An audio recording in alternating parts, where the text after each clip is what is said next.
This is Internet Business Mastery, episode 56. In a world where bosses control your life and thoughts of escape fill your mind, where inspiration seems dead and cynicism rules the masses, you have a desire to break free. You feel the need to take control. Now, there exists a place where the secrets of freedom and wealth are given to those who believe. InternetBusinessMastery.com. Free your mind. Hello and welcome to Internet Business Mastery, online at InternetBusinessMastery.com. I'm Jay. And I'm Sterling. I almost said, and I'm Jay, because it seems to go after Sterling. Well, you know, yeah, I'm Sterling and Jay. Exactly. Did you guys know this is actually one person that's doing every single show? We just change our voice a tiny bit. Yeah, I've heard about a radio show host who does that. He's like all the characters and dupes people all the time. Nice.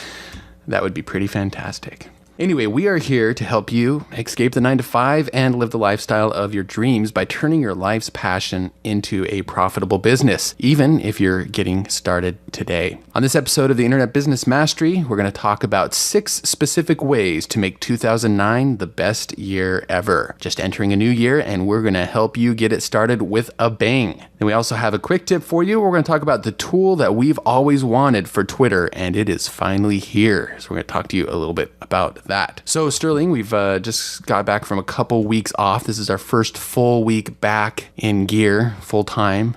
You know, taking our minds out of the game there for a couple weeks for the holidays, which was nice and fun. You feeling like we're off to a good start in 2009? What's the feeling coming back and getting at it here? Well, I think that, I've been incredibly excited this week, and it wasn't tough to come back, actually. You know, we were talking to a friend yesterday, and he said, yeah, it's tough to come back after having a couple of weeks off like that. But for me, I was so excited to come back because there's so many goals and things that we want for this year that it was nice to come back and get that started. But after a nice, relaxing couple weeks off, which is kind of funny because we almost didn't take the time off.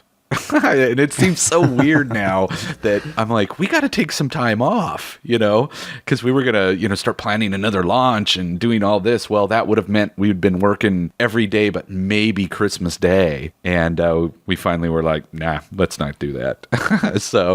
But again, it's nice to come back. And there was very specific things that, I noticed lots of people writing about goals and this kind of thing. And I always see these things. And most of the time I read them and just go, what are they talking about?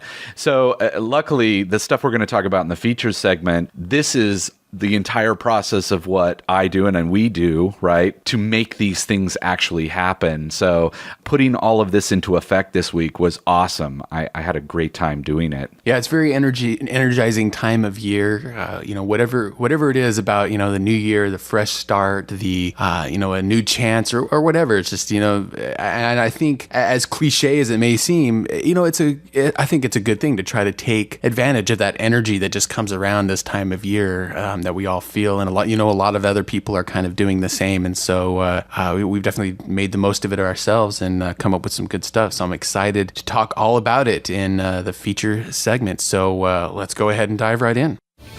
And now, the features segment. So let's talk a little bit how we can make 2009 the best year ever. We definitely, the beginning of the year, you got lots of hopes and aspirations, and we talk a lot about your ideal lifestyle, moving forward in that, starting your new business, taking your new business to the next level. Wherever you're at in all this process and the things you're trying to accomplish, certainly there's the next level, that proverbial next level that you want to reach. So let's talk about some of the suggestions that we have. In fact, 6 specific things that we've done and seen big results from.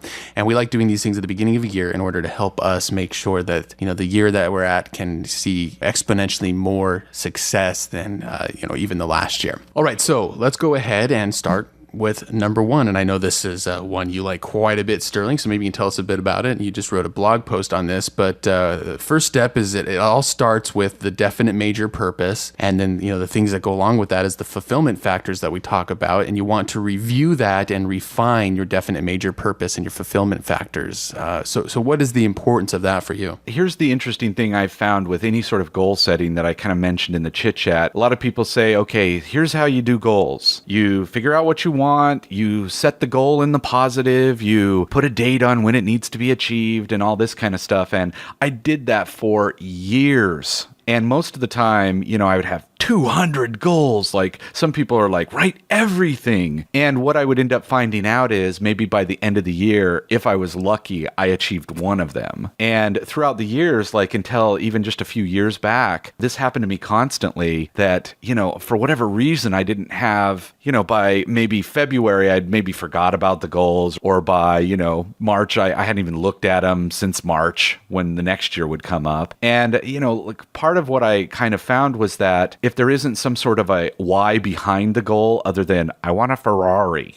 It's like if you're working a job where, let's say you make $20 an hour and you make a goal out of nowhere, I want a Ferrari by next year. Like without, there's just something very big missing there. So that's where the whole definite major purpose came along for me is if you know what the purpose, let's say, of your life is, you design what that very specifically is, then that can help you design what goals, you're going to have for the year. And if you align them, your goals to your definite major purpose, then, all the better. It's going to give you kind of the fuel or the why you're doing these goals. So that's why, that was the big thing for me is, having that definite major purpose. And this year I did refine it a little bit, and we actually have both of our definite major purposes posted on our Internet Business Mastery Academy.com page. We put them there so other people could see what we're actually going towards, what fulfills us and what our purpose is. And, I took that and have refined it just a little bit, added a little bit to it,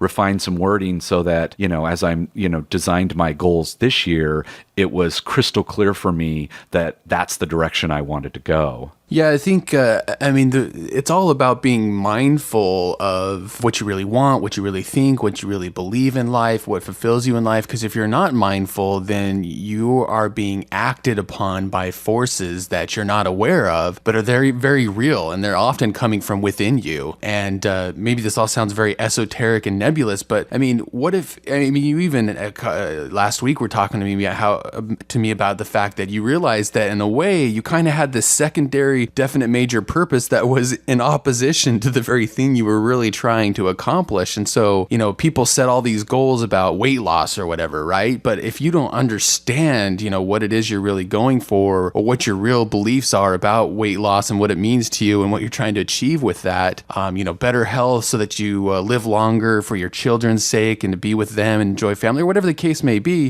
these things just end up working. Your internal beliefs end up just opposing each other. And then you just hit those brick walls, get frustrated, and you don't know why. And so, not being very specific about what the definite major purpose is, well, then you might have 5 different purposes that, unfortunately, there's a disconnect, and maybe some of them work the one against the other. And then, what happens if you got 2 trains pulling in opposite directions? Well, it's going to rip the whole thing apart. Well, and I have an exact example about that. One of the things that we did actually talk about was, one of my purposes was that I absolutely wanted to help other people, get freedom as well as myself. So I had that as this huge purpose. But what I didn't realize is that there was this little secret purpose that was actually ruling my daily life, which was how easy can I make it for myself today? So if there's an internal question that's how easy can I make it for myself today that actually is above the one that I've written down and want to be, then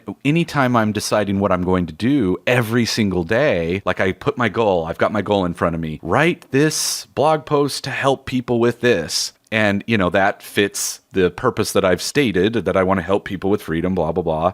But instead it filters through, how can I make it so easy on myself today? Well, the answer to that is not write the blog post. Yeah. Right? Like not do those specific steps that's going to lead me towards that goal. So I had to really, look inside and make sure that I get those, little secret things that kind of end up being stoppers towards my goal and get rid of those and get really clear on, what my actual definite major purpose is. So, and this is something we actually go very in detailed in the academy, but, we wanted to at least put it out here.